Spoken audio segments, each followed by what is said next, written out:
Morning. दूसरी जो चुनौती है कि भाई उसको रुचिकर कैसे बनाएं। जो व्याकरण शिक्षण की जो निरस्ता है उसको हम रुचिकर कैसे बना सकते हैं, है ना। तो रुचिकर बनाने के क्या उपाय है जो हमको करने होंगे।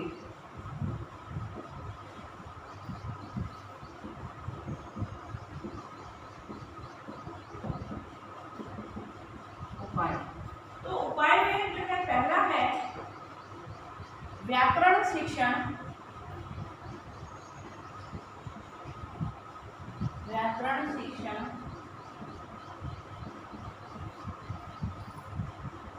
आगमन निगमन विधि से पढ़ाया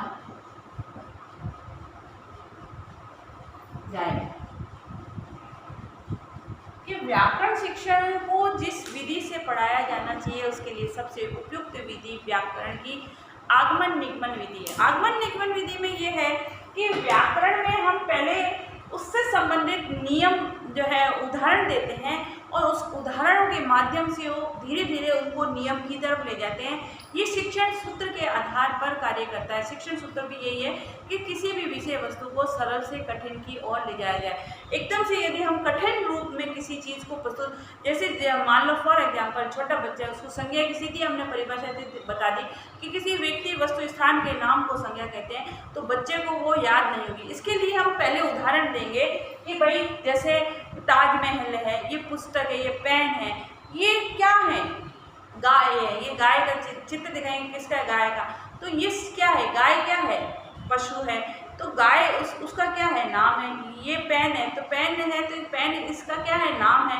ताजमहल जो है किसी विषय, तो ये ऐसे नाम का बोध कराते हैं ना वो सब, जो उनको क्या कहा जाता है। तो इस तरीके से हम पहले उदाहरण देंगे और फिर उस नियम को निकलवाने का प्रयास करेंगे।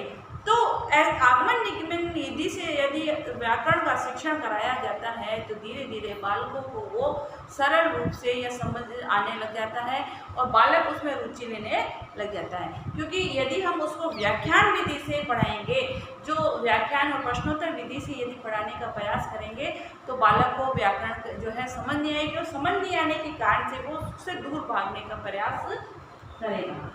दूसरा है व्याकरण के व्यवहारिक शिक्षण के लिए भाषा समवाय विधि। व्याकरण समवाय विधि से पढ़ाया जाए। कि व्याकरणिक भाषा को यदि हम के द्वारा व्याकरण को पढ़ाएंगे तो बच्चे को, क्योंकि व्याकरणिक भाषा का व्याकरणिक शब्दावली का ज्ञान नहीं है, तो व्याकरणिक शब्दावली का जब उसको ज्ञान नहीं है तो बालक को वो क्या होगा, कठिन लगेगी। तो जो भी व्याकरण का ज्ञान हमको देना है वो जो बालक की भाषा के आधार पर या बालक जिस भाषा को जानता है उस भाषा के माध्यम से हमको देना चाहिए, ताकि बालक उसको जो है धीरे धीरे समझ जाए अपनी भाषा में। क्योंकि ये जब हम किसी भी चीज़ को मातृभाषा के अंदर बालक को, क्योंकि कहते हैं ना प्राथमिक स्तर के बालकों की जो भाषा है, शिक्षण की जो भाषा है वो प्राथमिक होनी चाहिए। तो प्राथमिक स्तर की भाषा बालक समझता है, जानता है, इसलिए उसको वो समझ लेगा और उसको सीखने का प्रयास करेगा। तो व्याकरण का जो शिक्षण है वो समवाय विधि से या जो भाषा बालक जानता है उस भाषा के माध्यम से करना चाहिए, न कि व्याकरणिक भाषा के माध्यम से या साहित्यिक भाषा के माध्यम से हमको उसका ज्ञान प्रदान कराने का प्रयास करना चाहिए। नेक्स्ट है बच्चे कहानियों में बड़ी रुचि लेते हैं।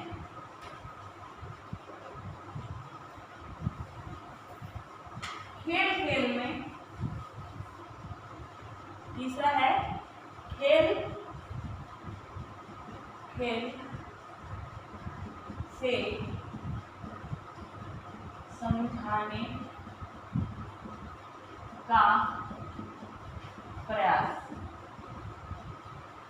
कि किसी भी चीज़ बालक का मन चंचल होता है और बालक खेल में बालक का ध्यान ज़्यादा होता है। तो किसी भी विषय वस्तु को, किसी भी कठिन प्रकरण को यदि हम खेल के माध्यम से, जैसे वर्ग पहेली है, वर्ग पहेली के माध्यम से, या कुछ कार्डबोर्ड पे हम ऐसे चित्र बना के उसके पर्यायवाची शब्द हैं, उसके संधि शब्द हैं, उसके नियमों को प्रस्तुत करके बालक को समझाने का प्रयास करेंगे, तो बालक धीरे धीरे उनको जानना समझने का प्रयास करेगा और धीरे धीरे उसको समझने की कोशिश करेगा।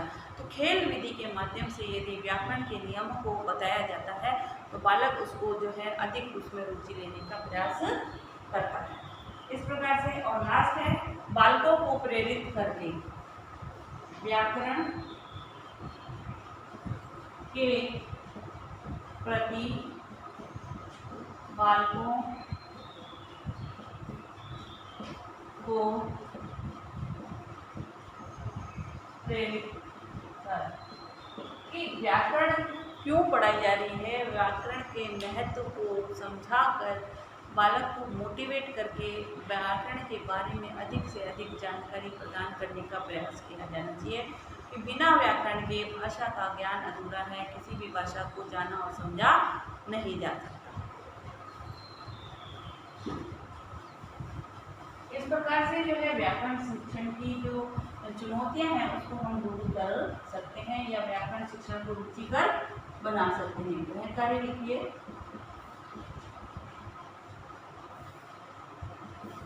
व्याकरण शिक्षण की प्रमुख चुनौतियों को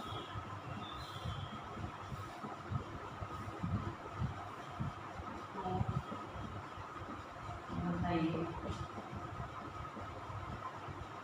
साथ ही घर में रहिए, सुरक्षित रहिए, जब भी घर से बाहर निकलें मास्क लगाकर